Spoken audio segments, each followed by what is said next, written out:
So many people ask me, what are the surprise teams and disappointing teams? I wanted to answer for you.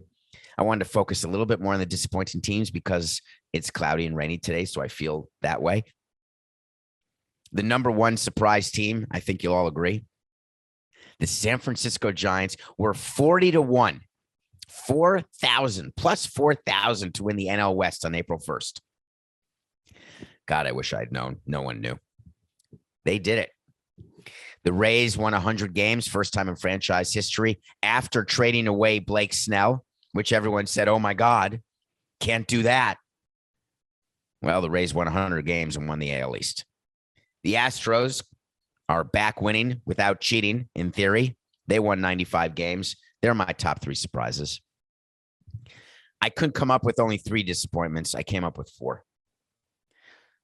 The Twins were supposed to win the division. They lost 89 games. Moving on. The Mets. We are New York. We are the New York Mets. I guarantee you Steve Cohen is going to fire Luis Rojas. We are New York. We are the New York Mets. They need a president of baseball operations. They are the Mets. They lost 85 games after being in first place for 103 days. It's never happened before. We are the Phillies, and we love our cheesesteaks, but my God, we suck. We can't make the playoffs because we tried to build a bullpen and we can't. We have an MVP in Bryce Harper. We signed JT Realmuto. We thought we'd have a good enough team, and it turns out that we don't, even in a division called the National League least. The Phillies won 82 games. What do you do if you're the Phillies? John Middleton, spend some more stupid money. Get some pitching. For the love of God, get pitching, or you're going to waste Bryce Harper every year. I wonder if it's Bryce Harper that just can't win.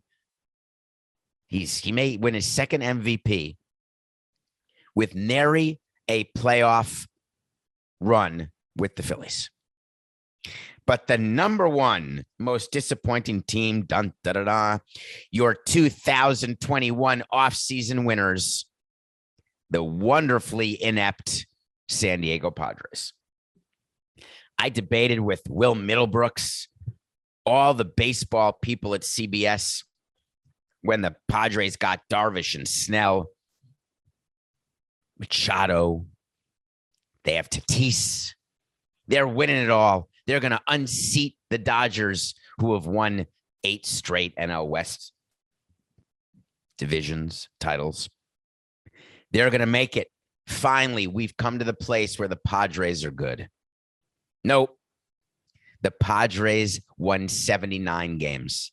They went 79 and 83. They were the worst team in baseball. Not the second worst team. They were the worst team in baseball the last 47 games, going 13 and 34. Their manager is going to get fired because A.J. Preller can't fire himself because he has some sort of relationship with the owners that I'll never be able to figure out. He got an extension through 2026.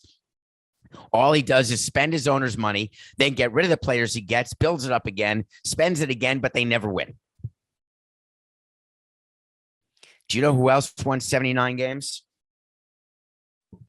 Go back to 2006 and take a look at the Florida Marlins with a payroll of 12 cents, having traded away the entire team from 2005 who could not repeat from the 2003 World Championship. After signing Delgado and Leiter, we didn't win, and we broke it down. We traded them all. Lowell, Beckett, everybody gone. That's when we got Hanley Ramirez and Dan Ugla. We had Joe Girardi as our manager. Our payroll was probably $30 million. Joe Girardi won manager of the year for that. Then he got fired, of course, but won manager of the year. And do you know what the record was? 79 and 83. Makes me smile.